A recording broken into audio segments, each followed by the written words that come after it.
this is how you make the Italian rice balls. Basically we have a bowl of rice, and in there we have chopped parsley, we have Parmesan cheese, and we have raw beaten eggs. And then you add tomato sauce. And you mix it all up. You can add the Parmesan to the eggs and then put it in, or just mix it all up. The rice shouldn't be overcooked. You can use long grain, you can use Italian, whatever kind of rice you prefer. It can't be too wet, can't be too dry. Okay, so it should be it should be sort of a damp consistency, okay, and just enough to stick together like that. Okay, and the tomato sauce I prepare ahead of time, and you fry the onions, garlic. I puree the tomatoes. You put basil in it, salt, and basically that's it. You simmer the sauce for maybe an hour, and then take it out and you add it to this. And then the center of the rice ball is going to be pepperoni. It's kind of like a panzerotti, but we add.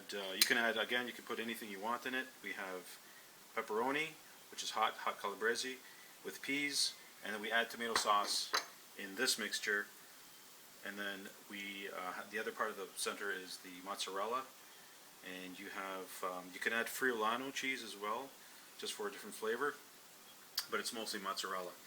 And what you do is you add, when you make a patty, you add the cheese, and then you put the pepperoni on top, put it into a ball, and then you roll it in the breadcrumbs. And there's breadcrumbs can be the Italian with again parsley and Parmesan cheese.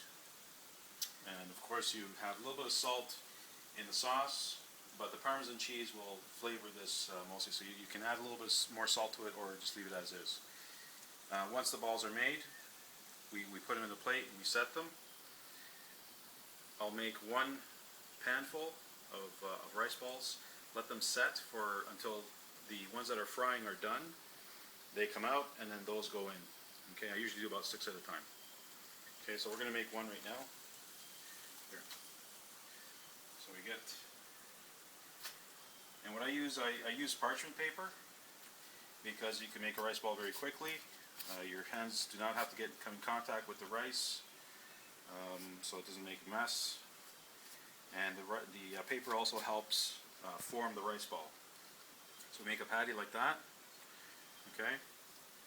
We add a little bit of cheese, and the cheese can lay flat because once it gets all rolled, then the cheese is on the outside. And then we add the center, which is pepperoni and peas, with some sauce, or you can leave out the sauce. You don't have to put sauce in. Okay, put about that much in. All right, and then we fold the paper up like that. So all the rice creates a shell. Unfold it. Okay. And if it doesn't completely close, then you can add just a small dollop of rice on top. Okay. Fold it again. Make a ball. And then there's the finished rice ball. Just going to form it a little bit. And then we put it into the breadcrumbs. Roll it in the breadcrumb.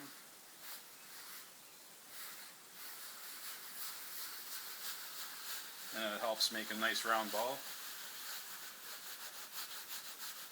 Okay. And then there's one finished rice ball.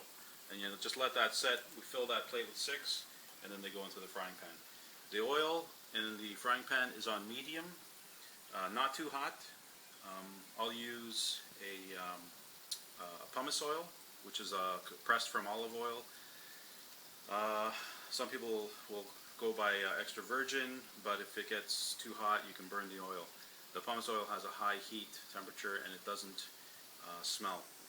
It's a nice clear oil to fry it in. Okay, and that's it. And then here we have the finished rice balls. And of course, the key here: fry them for maybe about 5 minutes, or until the bottom goes just a little bit brown like that.